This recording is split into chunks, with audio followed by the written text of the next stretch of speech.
प्रभु की स्तुति। आप इस चैनल को रोजाना सुनकर 1 साल में बाइबल पढ़ सकते हैं। Please subscribe and support. आज के बाइबल अध्याय। अय्यूब की पुस्तक अध्याय 15। अय्यूब की पुस्तक अध्याय 15। तब तेमानी एलीपज ने कहा, क्या बुद्धिमान को उचित है कि अज्ञानता के साथ उत्तर दे? वह अपने अंतःकरण को पूर्वी पवन से भरे। क्या वह निष्फल वचनों से व व्यर्थ बातों से वाद विवाद करे? परंतु भय मानना छोड़ देता और परमेश्वर का ध्यान करना औरों से छुड़ाता है। तू अपने मुंह से अपना अधर्म प्रकट करता है और धूर्त लोगों के बोलने की रीति पर बोलता है। मैं तो नहीं, परंतु तेरा मुंह ही तुझे दोषी ठहराता है और तेरे ही वचन तेरे विरुद्ध साक्षी देते हैं। क्या पहला मनुष्य तू ही उत्पन्न हुआ? क्या तेरी उत्पत्ति पहाड़ों से भी पहले हुई? क्या तू परमेश्वर की सभा में बैठता सुनता था? क्या बुद्धि का ठेका तू ही ने ले रखा है? तू ऐसा क्या जानता है कि जिसे हम नहीं जानते? तुझ में ऐसी कौन सी समझ है जो हम में नहीं? हम लोगों में तो पक्के बाल वालों और अति पूर्णीय मनुष्य है, जो तेरे पिता से भी बहुत आयु के है। परमेश्वर की शांतिदायक बातें और जो वचन तेरे लिए कोमल है, क्या ये तेरी दृष्टि में तुच्छ है? तेरा मन क्यों तुझे खींच ले जाता है और तू आंख से क्यों सहन करता है? तू भी अपनी आत्मा परमेश्वर के विरुद्ध करता है और अपने मुंह से व्यर्थ बातें निकलने देता है। मनुष्य है क्या कि वह निष्कलंक हो, और जो स्त्री से उत्पन्न हुआ है क्या कि निर्दोष हो सके? देख, वह अपने पवित्रों पर भी विश्वास नहीं करता और स्वर्ग भी उसकी दृष्टि में निर्मल नहीं है। फिर मनुष्य अधिक घिनौना और मलिन है, जो कुटिलता को पानी की नाई पीता है। मैं तुझे समझा दूंगा, इसलिए मेरी सुन ले। जो मैंने देखा है उसी का वर्णन मैं करता हूं। वे ही बातें जो बुद्धिमानों ने अपने पुरखाओं से सुनकर बिना छिपाए बताया है। केवल उन्हीं को देश दिया गया था और उनके मध्य में कोई विदेशी आता जाता नहीं था। दुष्टजन जीवन भर पीड़ा से तड़पता है और बलात्कारी के वर्षों की गिनती ठहराई हुई है। उनके कान में डरावना शब्द गूंजता रहता है। कुशल के समय भी नाशक उस पर आ पड़ता है। उसे अंधियारे में से फिर निकलने की कुछ आशा नहीं होती और तलवार उसकी घात में रहती है। वह रोटी के लिए मारा मारा फिरता है कि कहाँ मिलेगी। उसे निश्चय रहता है कि अंधकार का दिन मेरे पास ही है। संकट और दुर्घटना से उसको डर लगता रहता है। ऐसे राजा की नाई जो युद्ध के लिए तैयार हो, वे उस पर प्रबल होते हैं। उसने तो परमेश्वर के विरुद्ध हाथ बढ़ाया है और सर्वशक्तिमान के विरुद्ध वह ताल ठोकता है और सिर उठाकर और अपनी मोटी मोटी ढालें दिखाता हुआ घमंड से उस पर धावा करता है, इसलिए कि उसके मुंह पर चिकनाई छा गई है और उसकी कमर में चर्बी जमी है और वह उजाड़े हुए नगरों में बस गया है। और जो घर में रहने योग्य नहीं और खंडहर होने को छोड़ गए हैं, उनमें बस गया है। वह धनी न रहेगा और न उसकी संपत्ति बनी रहेगी, और ऐसे लोगों के खेत की उपज भूमि की ओर न झुकने पाएगी। वह अंधियारे से कभी न निकलेगा और उसकी डालियां आग की लपट से झुलस जाएगी और ईश्वर के मुंह की सांस से वह उड़ जाएगा। और वह अपने को धोखा देकर व्यर्थ बातों का भरोसा न करे, क्योंकि उसका बदला धोखा ही होगा। वह उसके नियत दिन से पहले पूरा हो जाएगा। उसकी डालियां हरी न रहेगी, दाख की नाई उसके कच्चे फल झड़ जाएंगे और उसके फूल जलपाई के वृक्ष के से गिरेंगे, क्योंकि भक्तिहीन के परिवार से कुछ न बन पड़ेगा। और जो घूस लेते हैं उनके तंबू आग से जल जाएंगे। उनके उपद्रव का पेट रहता और अनर्थ उत्पन्न होता है, और वे अपने अंतःकरण में छल की बातें गढ़ते हैं। अय्यूब की पुस्तक अध्याय 16। अय्यूब की पुस्तक अध्याय 16। अय्यूब का वचन। तब अय्यूब ने कहा, ऐसी बहुत सी बातें मैं सुन चुका हूं। तुम सबके सब निकम्मे शांतिदाता हो। क्या व्यर्थ बातों का अंत कभी होगा? तू कौन सी बात से झिड़क कर उत्तर देता? मैं भी तुम्हारी सी बातें कर सकता हूं। जो तुम्हारी दशा मेरी सी होती तो मैं भी तुम्हारे विरुद्ध बातें जोड़ सकता और तुम्हारे विरुद्ध सिर हिला सकता। वरन मैं अपने वचनों से तुमको हियाव दिलाता और बातों से शांति देकर तुम्हारा शोक घटा देता। चाहे मैं बोलूं तो भी मेरा शोक न घटेगा, चाहे मैं चुप रहूं तो भी मेरा दुख कुछ कम न होगा। परंतु अब उसने मुझे उकता दिया है। तूने मेरे सारे परिवार को उजाड़ डाला है और तूने जो मेरे शरीर को सुखा डाला है वह मेरे विरुद्ध साक्षी ठहरा है और मेरा दुबलापन मेरे विरुद्ध खड़ा होकर मेरे सामने साक्षी देता है।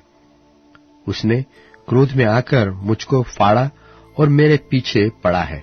वह मेरे विरुद्ध दांत पीसता और मेरा बैरी मुझको आंखें दिखाता है।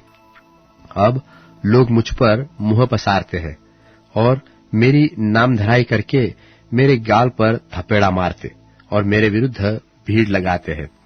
परमेश्वर ने मुझे कुटिलों के वश में कर दिया और दुष्ट लोगों के हाथ में फेंक दिया है। मैं सुख से रहता था और उसने मुझे चूर चूर कर डाला।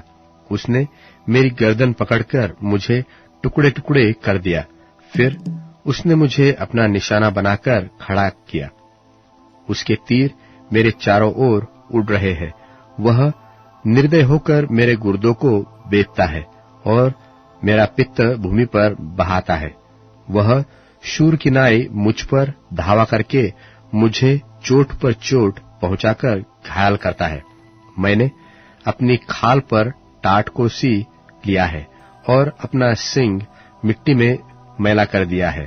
रोते रोते मेरा मुंह सूज गया है और मेरी आंखों पर घोर अंधकार छा गया है। तो भी मुझसे कोई उपद्रव नहीं हुआ है और मेरी प्रार्थना पवित्र है।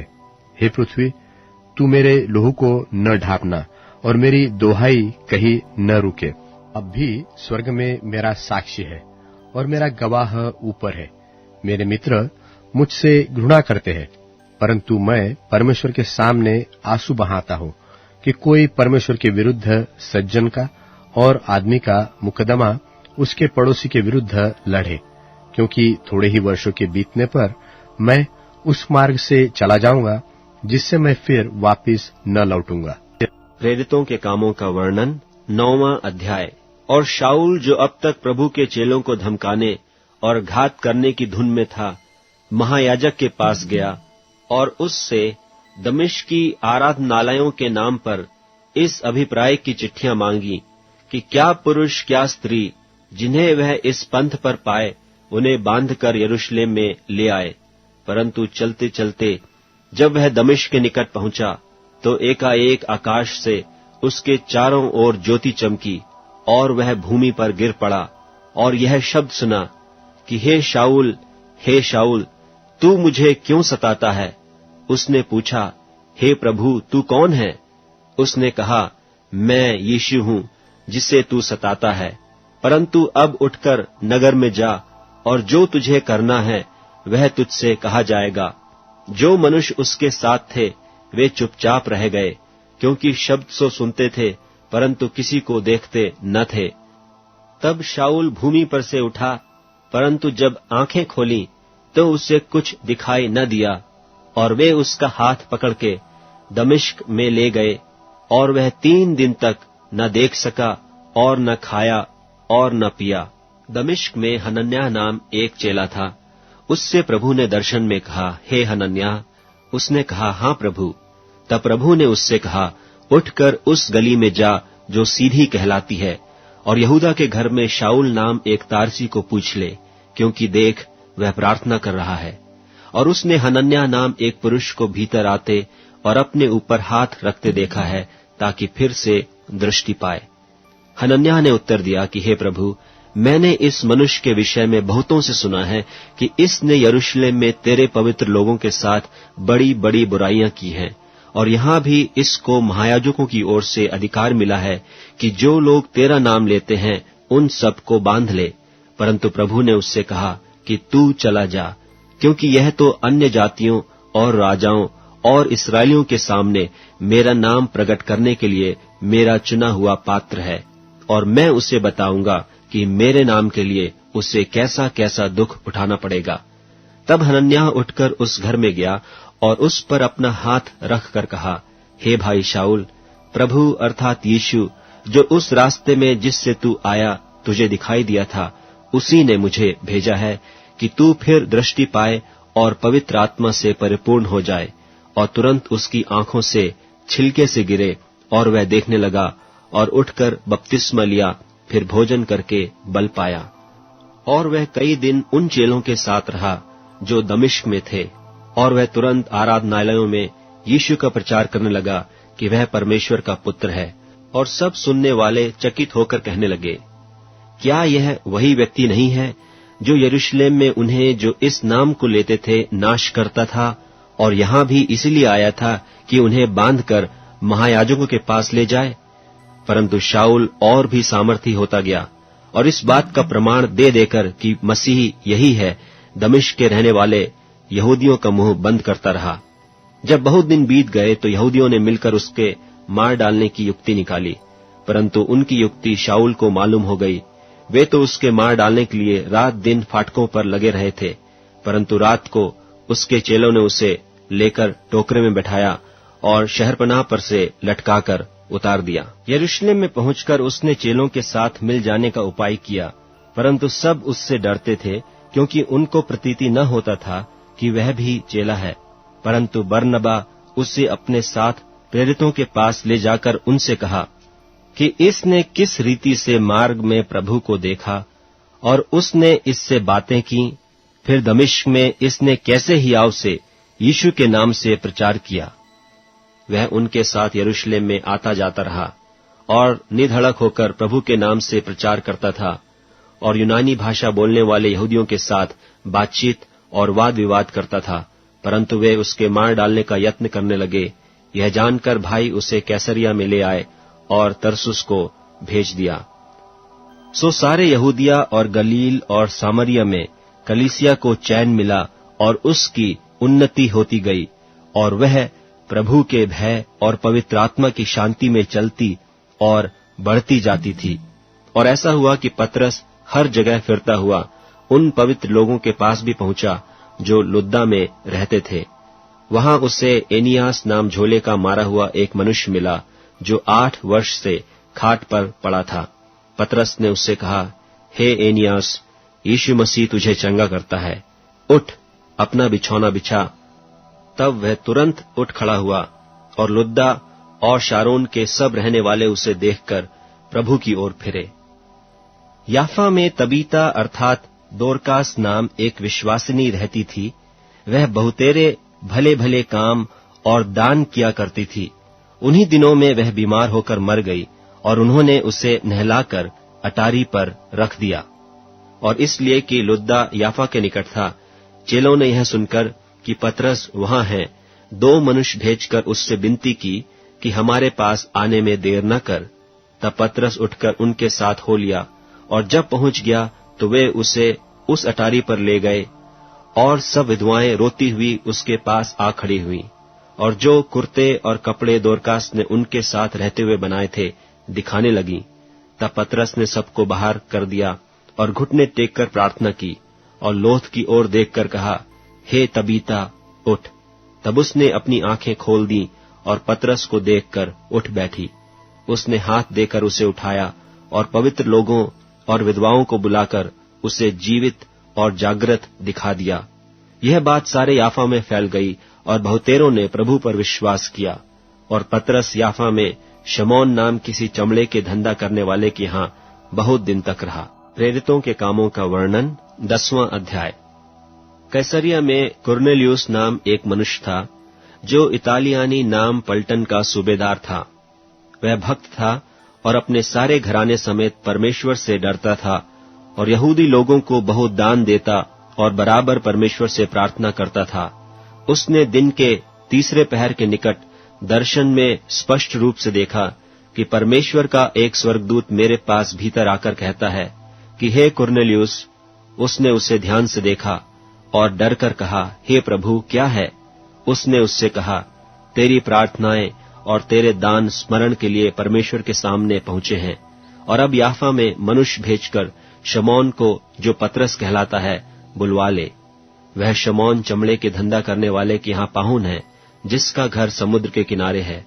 जब वह स्वर्गदूत जिसने उससे बातें की थीं चला गया, तो उसने 2 सेवक और जो उसके पास उपस्थित रहा करते थे, उनमें से एक भक्त सिपाही को बुलाया और उन्हें सब बातें बताकर याफा को भेजा। दूसरे दिन जब वे चलते चलते नगर के पास पहुंचे, तो 2 पहर के निकट पतरस कोठे पर प्रार्थना करने चढ़ा, और उसे भूख लगी और कुछ खाना चाहता था, परंतु जब वे तैयार कर रहे थे तो वह बेसुध हो गया।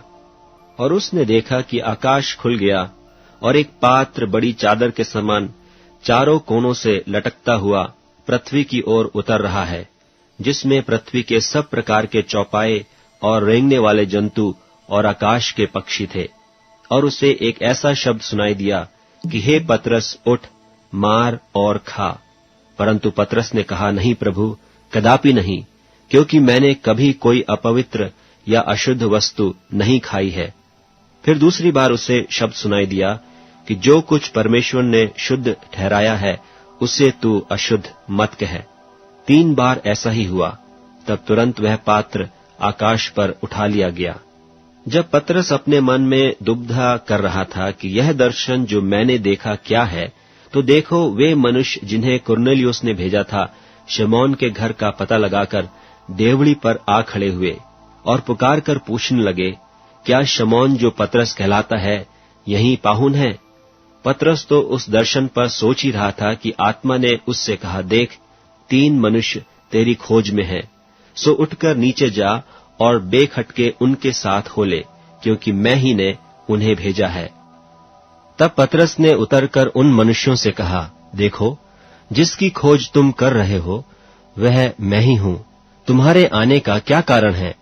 उन्होंने कहा, कुरनेलियुस सूबेदार, जो धर्मी और परमेश्वर से डरने वाला और सारी यहूदी जाति में सुनामी मनुष्य है, उसने एक पवित्र स्वर्गदूत से यह चेतावनी पाई है कि तुझे अपने घर बुलाकर तुझसे वचन सुने।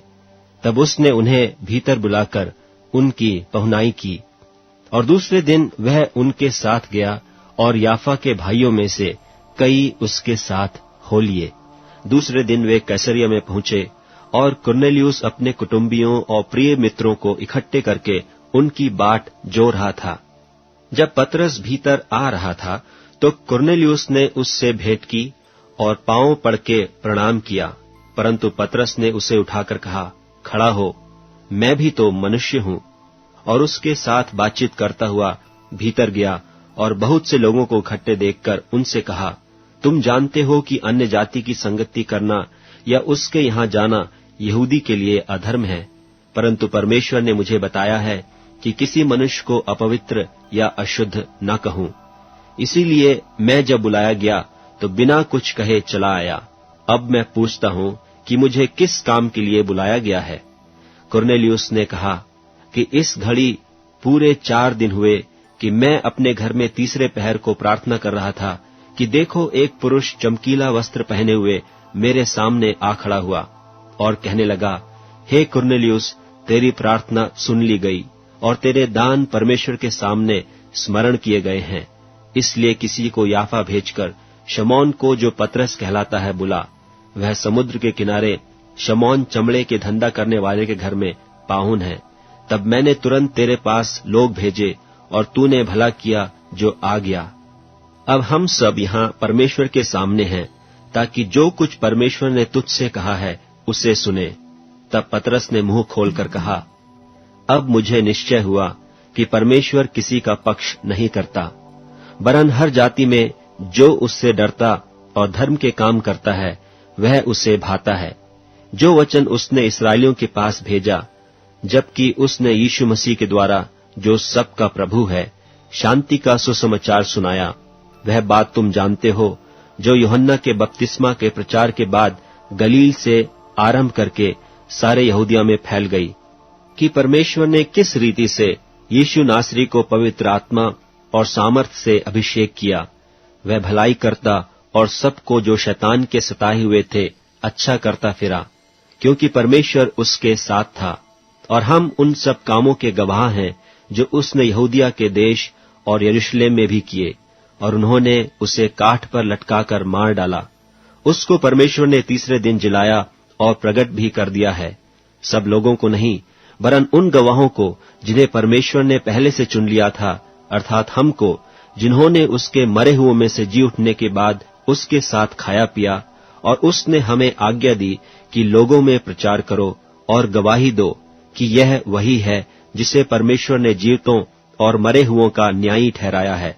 उसकी सब भविष्यद्वक्ता गवाही देते हैं कि जो कोई उस पर विश्वास करेगा उसको उसके नाम के द्वारा पापों की क्षमा मिलेगी।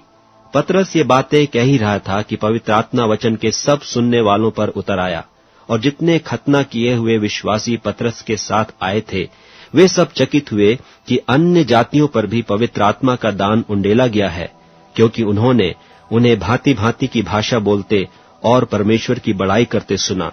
इस पर पतरस ने कहा, क्या कोई जल की रोक कर सकता है कि ये बपतिस्मा न पाएं जिन्होंने हमारी नाई पवित्र आत्मा पाया है? और उसने आज्ञा दी कि उन्हें यीशु मसीह के नाम में बपतिस्मा दिया जाए। तब उन्होंने उससे विनती की कि कुछ दिन हमारे साथ रहे। भजन संहिता अध्याय 36।